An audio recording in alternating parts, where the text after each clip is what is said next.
Well, good morning, everyone. Once again, welcome to another live this morning. Nice to be on with you. We always appreciate everyone coming on. Let me get this board out of the way so I can say hello to a few folks here. Who's going to be number one on the hit parade this morning? Okay, let me see. Brahim, you made it. And Eric Cadial, good morning to you. Mike from Norland, right up at the top. Andrea, okay.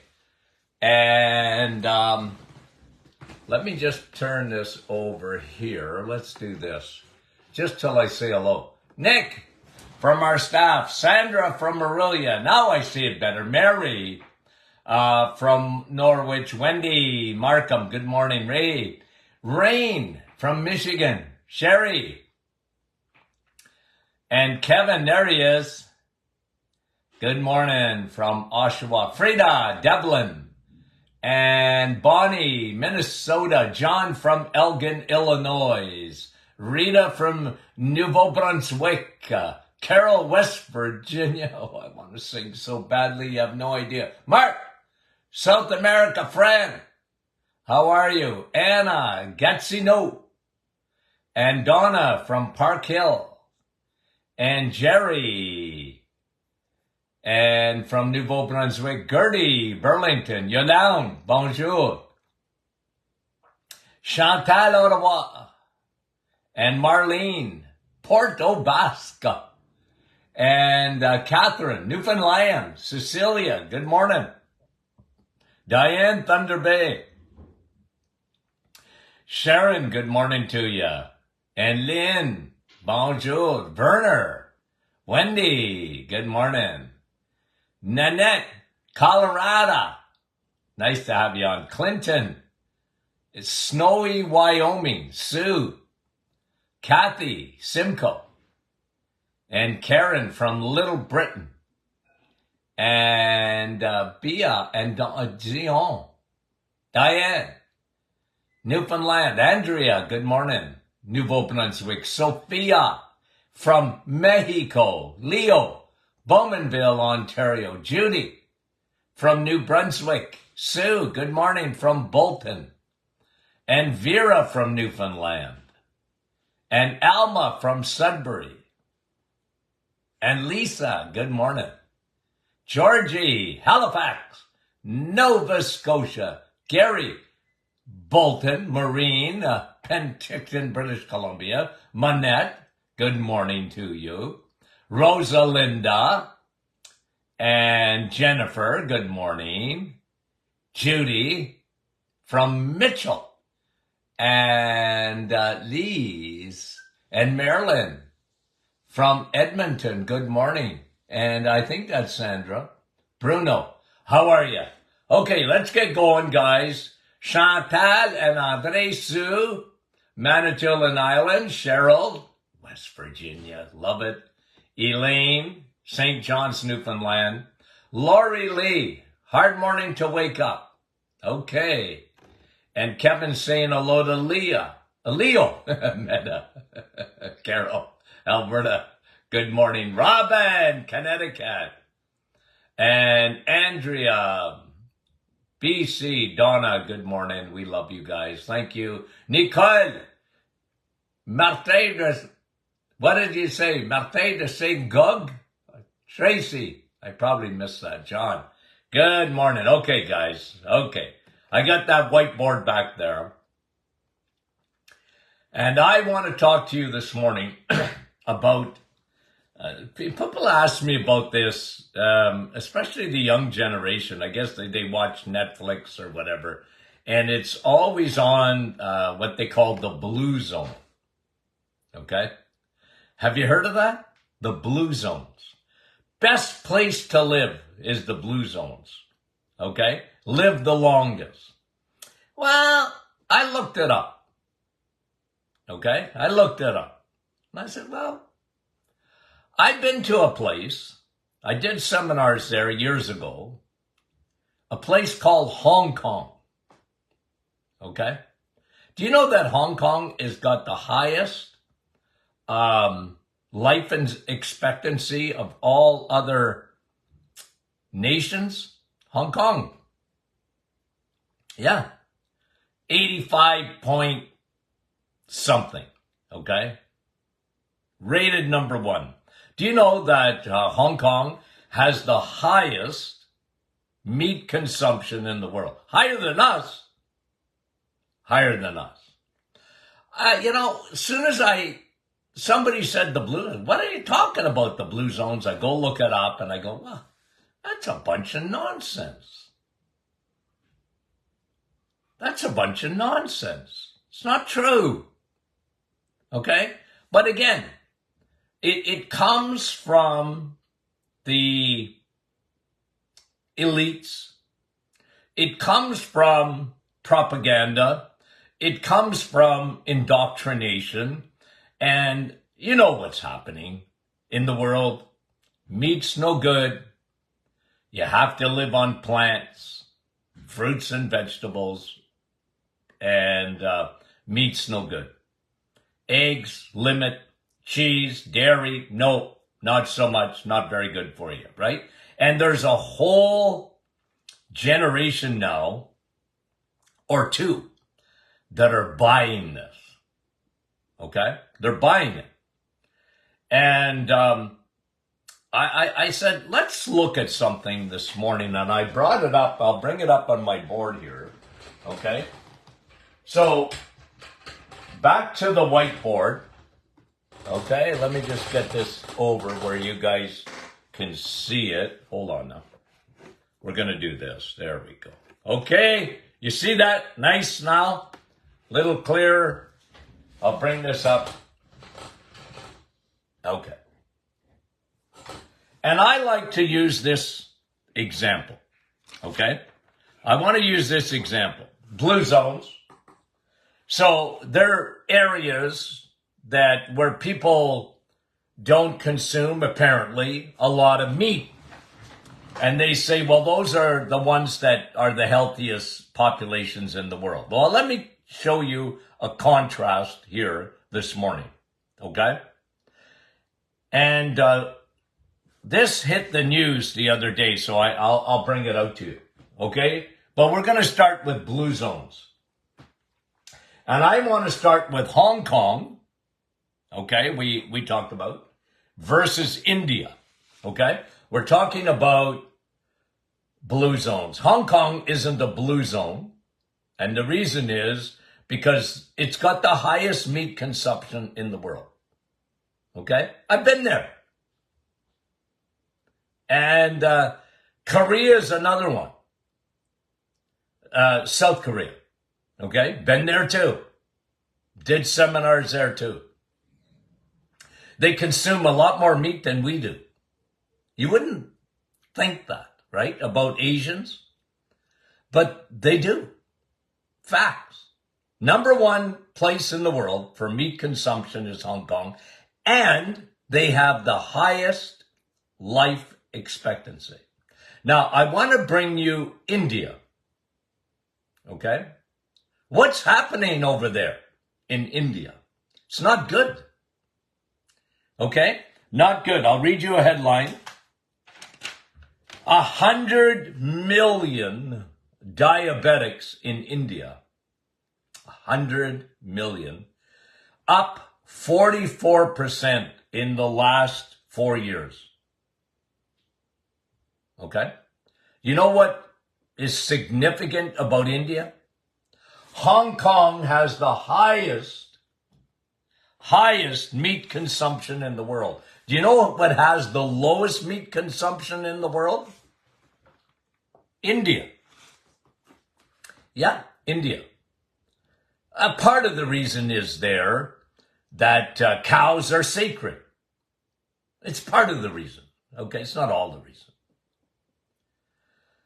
But India is going through a major crisis in healthcare.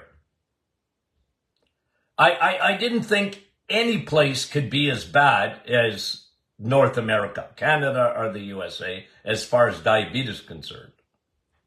But India has the lowest life expectancy rate.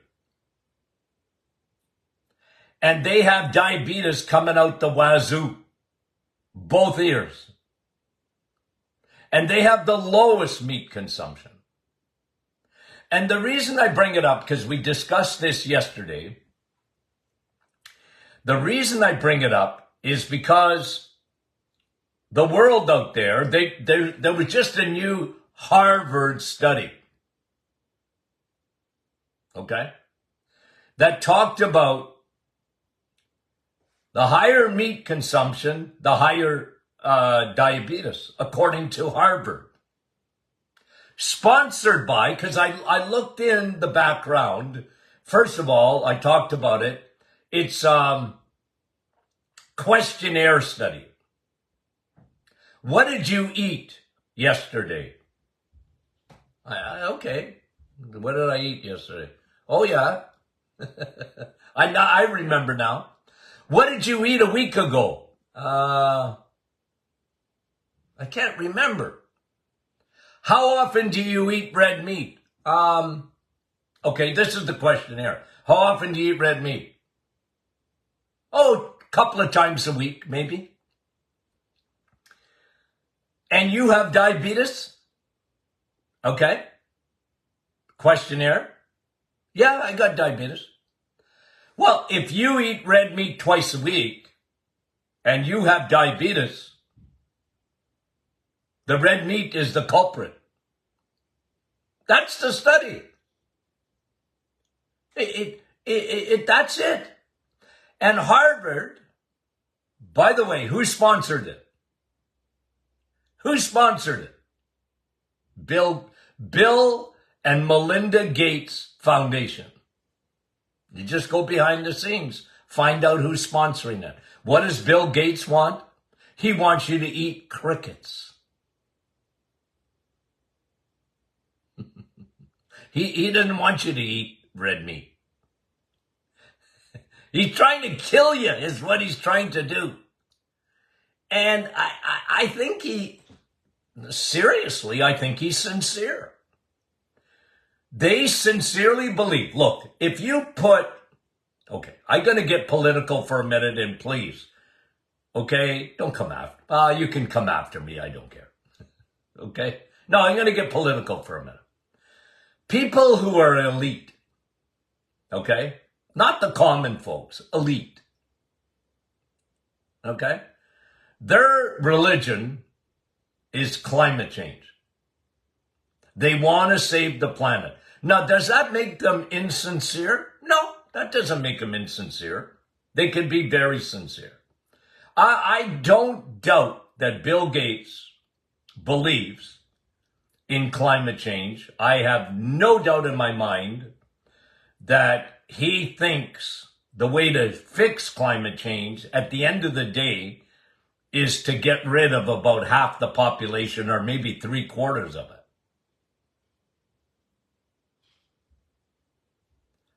And I think he firmly believes in his mind that cows are a big problem. And red meat's a big problem in our society. It gives you cholesterol.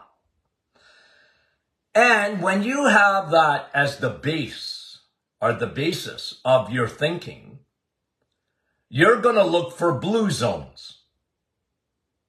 And you're going to drink the Kool-Aid of blue zones.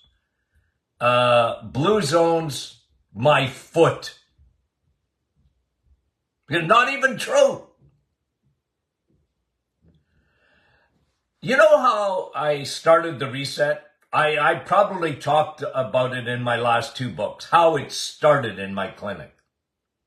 It was an experiment with diabetics. Diabetics who couldn't get control of their blood sugar. And I said, well, 30 days. I put a few people on it. 30 days. Only eggs, meat, and cheese. Nothing else. You can drink water and you can drink coffee or tea. Nothing else. And I had some willing participants, and it was incredible. Okay? We're talking several years ago now. Diabetics. I had such good success that I had many physicians sending me patients who were diagnosed with diabetes and said, go see Dr. Martin. He's going to put you on an eating program. Instead of off to the dietitian, it's off to Dr. Martin. He's going to put you, and he's going to supervise you, which is what I want. Okay? You're going to put you on an eating program. And let's see if we can get that A1C or that blood glucose right down. Because meds are hardly doing it. And I got to give you more metformin and more insulin and more. And, some physicians know this very well. All of them should, but some know this very well. Once a diabetic starts on medication, it never ends well. And I've always said it, because medications, am I against them? No. But they're Band-Aids. They're not meant to be used long-term, because they have an expiry date. In diabetes, it has an expiry date. To the point that I always make this point, diabetic is much more susceptible to heart disease, cancer, Alzheimer's, chronic diseases that are killing the population. Diabetics.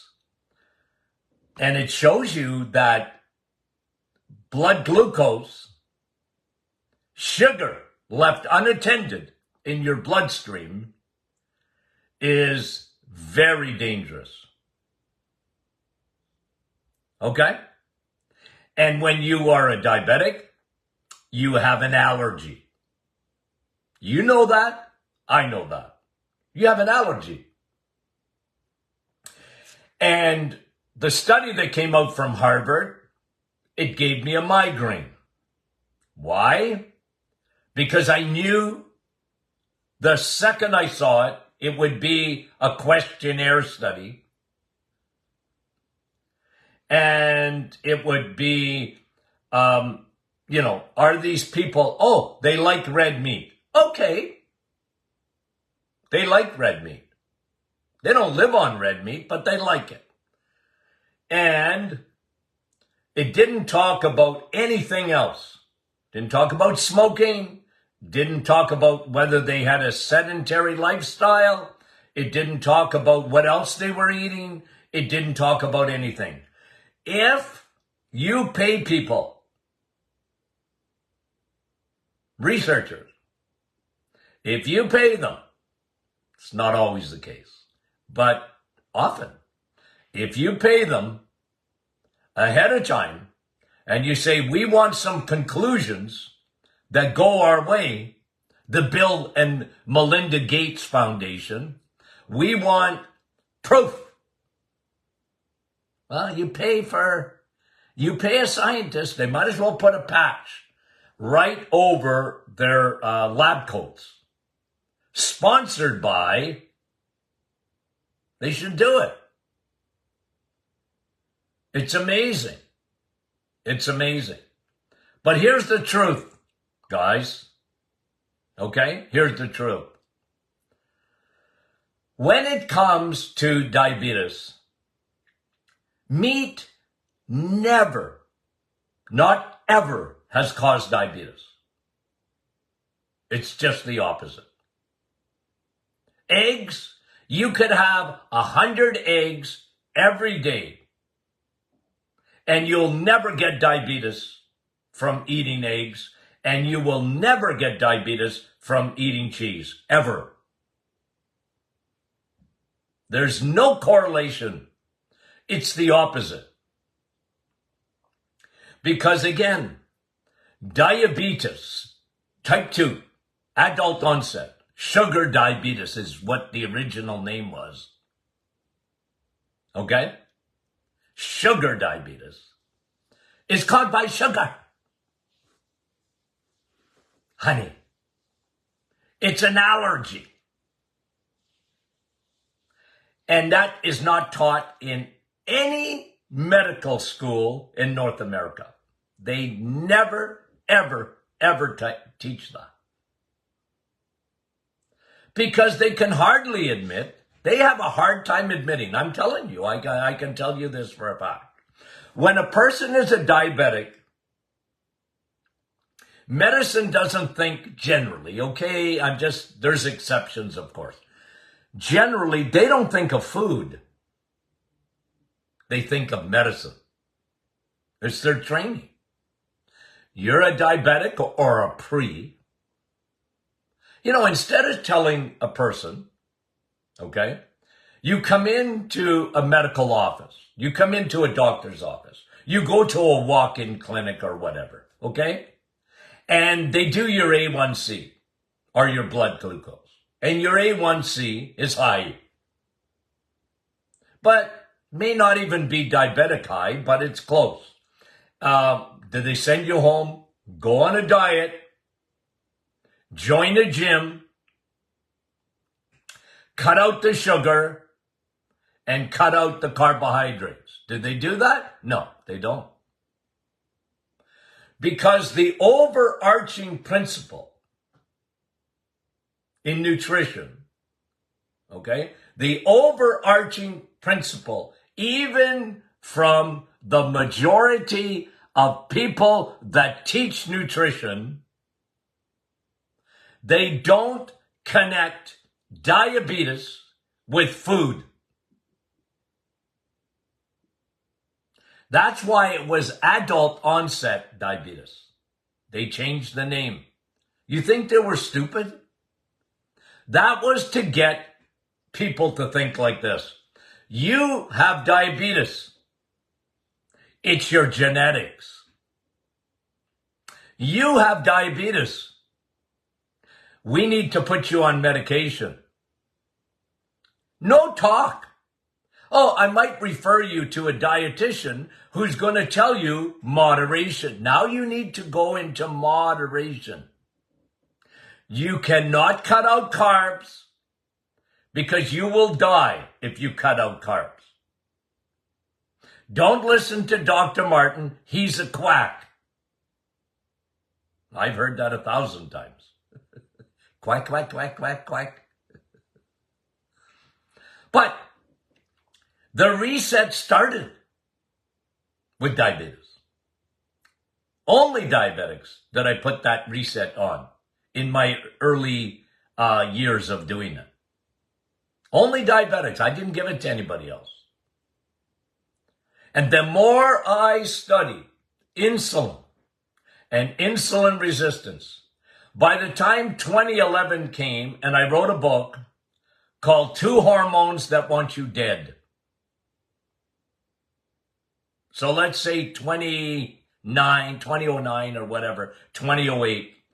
I started talking big time about insulin wanting to kill you. Insulin resistance. And I made a direct line between insulin and heart disease, insulin and cancer, insulin and Alzheimer's, and of course, insulin and diabetes. Because diabetes, you don't just wake up one day and you're diabetic, you know. No, it's been going on for a lot of years. The first thing that happens is high circulating insulin or insulin resistance. You want to get your insulin down, I can prove it to you. You got to cut out carbs. That's what drives insulin. It's rapid. It's the amount of time it takes food to become a sugar. Okay? At the end of the day, all food is going to become sugar. But sugar is rapid into your bloodstream. Ask a teacher. Give a kid a chocolate bar. Why do you think they have pizza on Friday at lunch in school? Why, give kid, especially the canary in the coal mine, the kid with a little bit of hyperactivity, and today they drug them, you see. What do they do with kids that are hyperactive? They drug them. They drug them. The pharmaceutical company took over medicine. They no relation to food. They drug them. How about mom and dad teaching mom and dad, hey, you know your kid? It's a canary in the coal mine. They have some hyperactivity, and the worst thing you can do is give them sugar. And I used to teach kids as young as 5 years old in my office. At 5 years old. Okay? Hey, you. Grab their little face. You and sugar don't get along. Got it? You and sugar don't get along. Do you understand that? Okay? So when mommy wants to give you cereal, say, Mommy, I can't eat that because my brain's going to go hyperactive. And I'm going to be out of control, Mom. Well, parents know this. Do you give kids sugar at night? Oh, no, they're going to be wound up. They won't be able to go to bed. Well, how about when you give it to them at 8 o'clock in the morning? Or 7:30?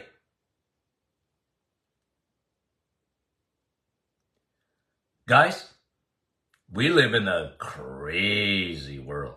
Not only politically, okay? We live in a crazy world, but we're so upside down when it comes to nutrition, it's incredible.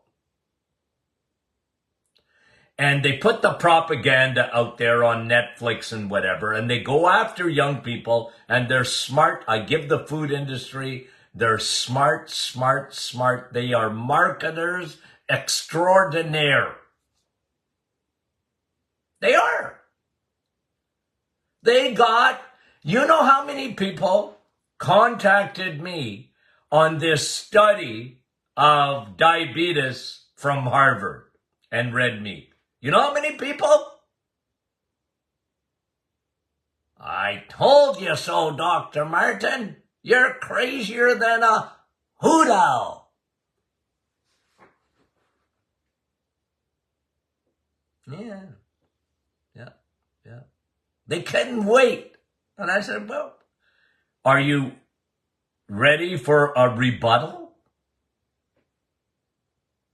Will you allow me to rebut what happened in that study? I don't care how much money was behind it. The conclusion was already paid for, bought and paid for.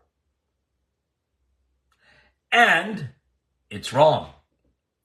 It's wrong based on Nutrition 101. You only have to understand the human body. You only have to understand physiology and biochemistry and understand that what they came to conclusion on red meat is the craziest thing ever. It's crazy because it's not true. And it's not only not true, that is so deceptive. And they don't worry about little nutcases like me and my audience. They don't worry about that too much. They got 95 to 97, probably 99% of the population duped into believing if you went door to door in your hometown, door to door, do a survey. How much red meat do you think you should eat a week?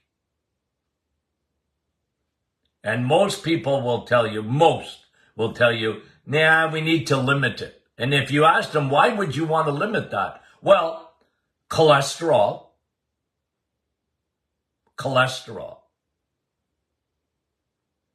We got to keep our cholesterol. What about eggs? How many eggs do you think you should eat a week? And a lot of people will tell you very few. Why? Cholesterol.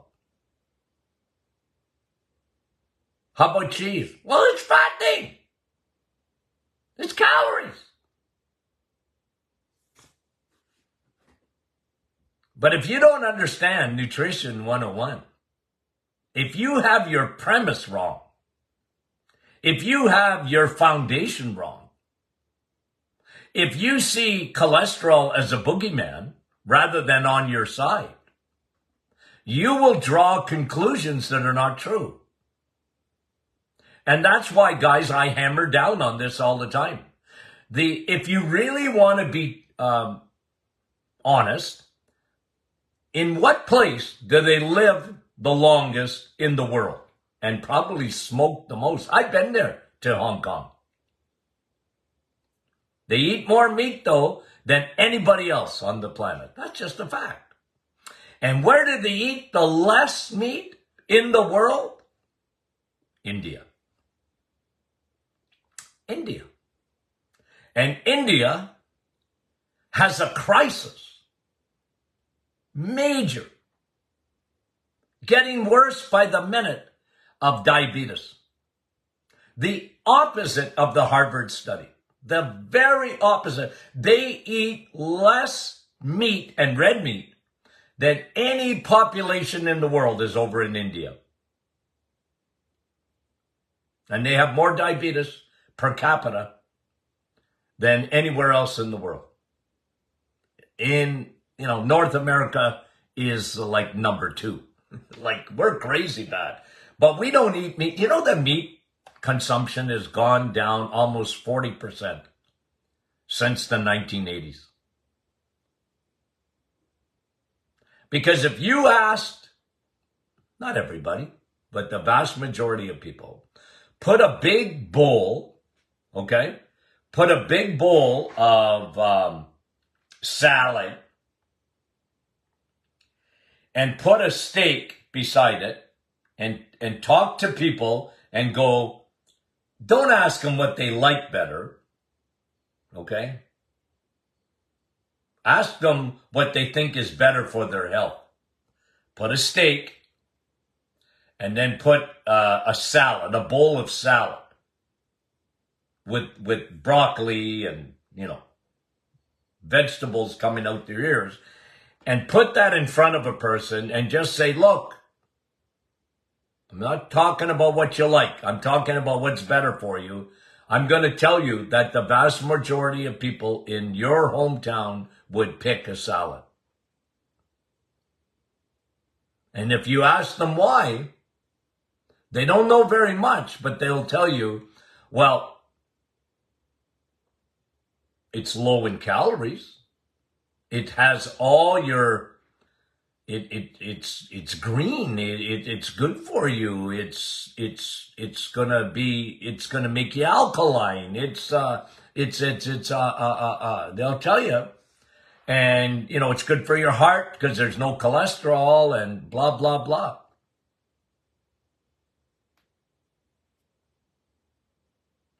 True or false? It's true.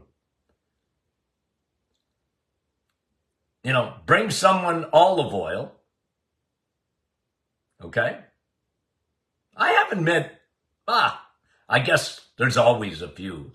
I really haven't met anybody that doesn't think olive oil is good for you. Really.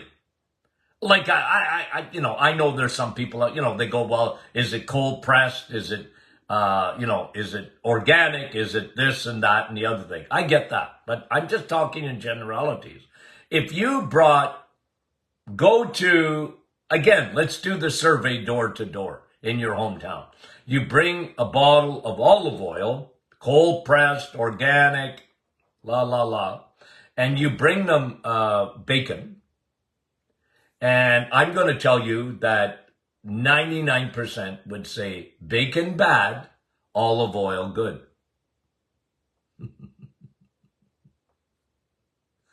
True or false? True or false? It comes down to what we've been taught all these years. It comes down to what we've been taught all these years. I'm trying to give you the other side of it and the truth. Because bacon's better than olive oil. It's equal in terms of oleic acid, which makes olive oil famous. I like olive oil, by the way. I just like bacon better. Bacon's got more potassium than your banana.